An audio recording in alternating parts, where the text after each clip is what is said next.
Saya itu kalau sedang tahajud, matehai para wali-wali songo atau apa, itu yang terpikir di saya itu hanya satu. Agama Islam itu lahir lewat Quran dan hadis. Tapi kemudian tahu-tahu tetap berimprovisasi, berkembang sesuai tokoh yang membawa. Sampai kalau melihat Islam di India dulu sampai perang besar-besaran, kemudian zaman Abul A'la Al-Maududi, zaman periode Muhammad Iqbal, sampai India pecah, kemudian jadi Pakistan yang bernegara apa? Islam, karena banyak konseptor Islam yang tidak setuju negara sekuler. Akhirnya mereka misah jadi negara Islam Pakistan. Kemudian Timur Tengah juga begitu. Karena Timur Tengah sudah Islam semua, masalahnya itu diislamkan ala Sunni atau ala Syiah. Iran menjelma sebagai aliran Syiah. Yang Sunni dianggap sesat, halal darah. Irak zaman Saddam Hussein pemerintahan Sunni. Sing Syiah dibantai sehingga wong Kurdi do mati. Era Saddam keok gentenan Saddam sing dibantai. Makanya kalau saya ngaji di Jogja, seminar di Jogja bilang, kita ini harus bersyukur. Kita ini punya tradisi konflik yang terbaik di dunia. Enggak, kita ini punya tradisi konflik yang terbaik di dunia. Sampai nak Isra Ikhwanil Muslimin teng Mesir, Badan Intelijen Nasional atau Badan Stabilitas Nasional, Bakor Setanas atau itu harus terima kasih sama tradisi tokoh-tokoh Islam di Indonesia. Lepas dari kita setuju tidak setuju itu terserah, tapi kita punya tradisi konflik yang paling baik di dunia. Kurang bencinya Gus Dur sama FPI atau FPI sama Gus Dur, paling mereka ya adu statement di depan wartawan. Itu bagus sekali. Cara neng Arab wis tembak-tembakan. Kita punya sejarah. Secara pesantren saya itu punya sejarah panjang. Zaman Mbah Imam beda dengan Mbah Zubair, zaman Kiai Memun beda dengan Kiai yang lain. Paling adu statement saat ada tamu itu paling bagus. Kita punya tradisi konflik paling bagus di dunia. Kayak apa mangkalnya orang NU saat Gus Dur diimpis, dipecat. Tapi habis itu ya sering seminar ketemu Amin Rais. Ya mereka adu polemik, ini tidak konstitusional, ini apa. Gus Dur nggak jurus dekret, sing sitok nggak jurus sidang istimewa. Nah, kurang serem sidang istimewa dilawan sidang luar biasa. Pokoknya agak istilah sing serem-serem. Tapi tidak saling bunuh loh, sampean harus syukur loh. Selama ini orang awam sering bilang, loh kiai kok tukaran. Sampean bandingkan di Timur Tengah, jenenge tukaran mesti tahdirudam. Para polisi, para badan intelijen, para yang menjaga stabilitas negara ini harus terima kasih sama tradisi tokoh-tokoh Indonesia. Yang namanya di Mesir, di Irak, di mana-mana jenenge tukaran mesti melibatkan pertumpahan darah. Saat Arab Saudi jadi Wahabi itu besar-besaran itu. Pembunuhan apa pengusiran orang-orang Sunni. Tapi di Indonesia enggak. Di anarkis. Paling itu tadi adu polemik. MLB dilawan MLB itu masih keren sekali, tidak apa-apa.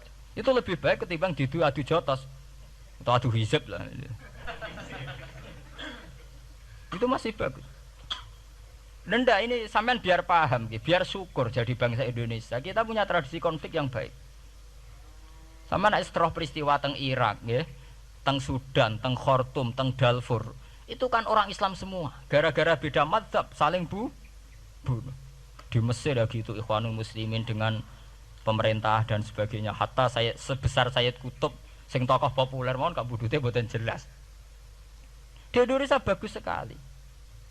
Kita menangi zaman secara sejarah ya. Kita menangi bedanya dulu Ahmad Hasan dengan tokoh-tokoh NU. Kula nu menangi secara sejarah sering baca. Terus zaman anyar-anyarane NU asas tunggal bedanya Gus Dur dengan Kiai As'ad. Sak mangke bedane PKB dua versi. Mereka menyelesaikan secara beradab. Lewat pengadilan, kok pengadilan kalah lewat MA, beradab sekali. Kita harus bersyukur. Dibanding penyelesaian konflik kayak di Irak, kemudian ngundang Amerika, akhirnya sekarang kacau balau. Di Timor Leste yang latihan bikin Ramos Hurta disuduk. Indonesia paling banter ngobong fotonya SBC. Ya masih terhormat lah, masih artinya masih beretika. Kita harus syukur punya bangsa yang beradab. Wong ras setuju antar kiai ya rasan-rasanan. Kiai kok ngono, sing tok kiai kok ngono. Kok sing kiai tengah-tengah ayo ana sing ngono, ana sing ngene dadi. Sing ra melok-melok biasanya terus milih amane, ya ana sing ngono, ana sing ngene. Saya itu berkali-kali ngaji.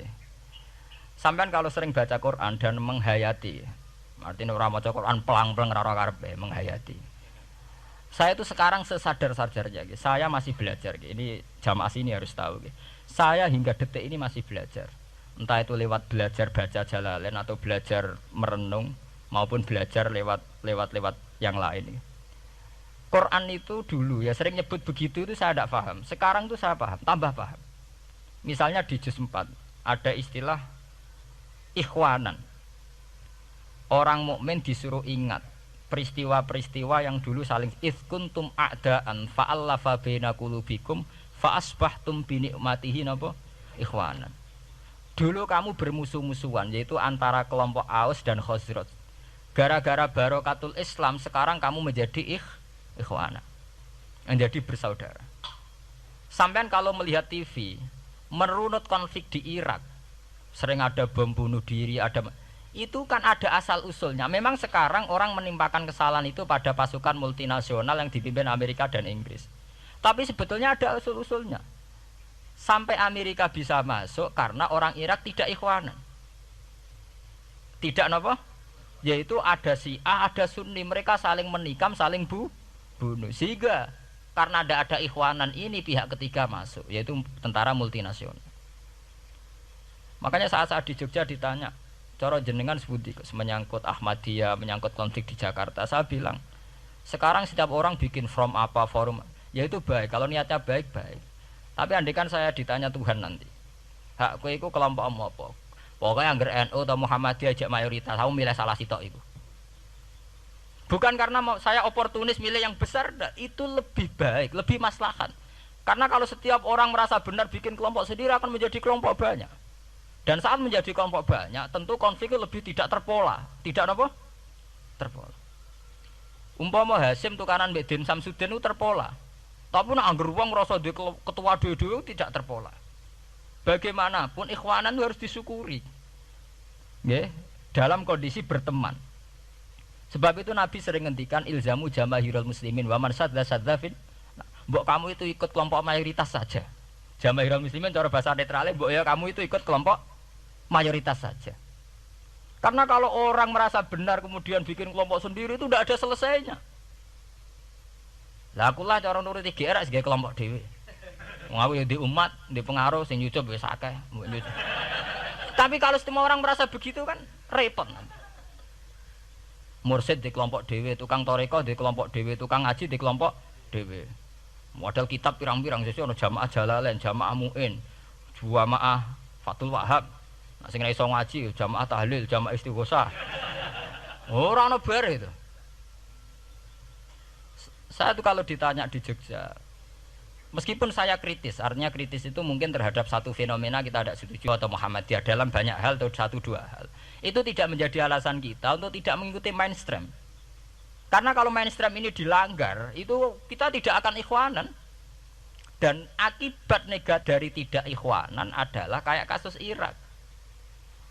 Iran itu kenapa tidak mudah diserang Amerika padahal punya nuklir? Karena mereka seragam Syiah semua. Itu lebih gampang, lebih susah. Lawan itu apa? Susah. Arab Saudi juga mudah diadu karena karuan seragam Wahabi semua. Kita tidak bicara itu ya akidah. Mungkin kamu bisa debat Wahabi itu benar apa enggak. Tapi karena relatif aman, nggak diacak. Indonesia juga gitu. Kenapa tidak banyak konflik? Karena orang itu Islamnya kalau udah NU ya Muhammadiyah. Buat cocok cocok, boleh milih. Itu lebih mudah. Ketimbang ada faksi-faksi baru, kemudian stabilitas menjadi tambah kacau. Mulane kula niku saya loh ya, saya pribadi menghimbau ya. Melihat ayat itu dihitung Tuhan sampai Allah ngendikan apa ifkuntum a'daan fa'allafa baina qulubikum fa asbahtum bi ni'matihi apa? Kekuatan sebuah negara itu bukan karena senjatanya canggih, tapi karena rakyatnya tidak bentrok. Ya bayangkan kayak Indonesia. Andai kan Jawa itu mayoritas Islam. Kemudian mereka ingin mendirikan negara Islam. NTT merasa tidak diwongke terus keluar dari Indonesia. Nanti Maluku, Ambon juga gitu. Daerah-daerah yang Islamnya tidak mayoritas begitu. Kayak apa susahnya militer?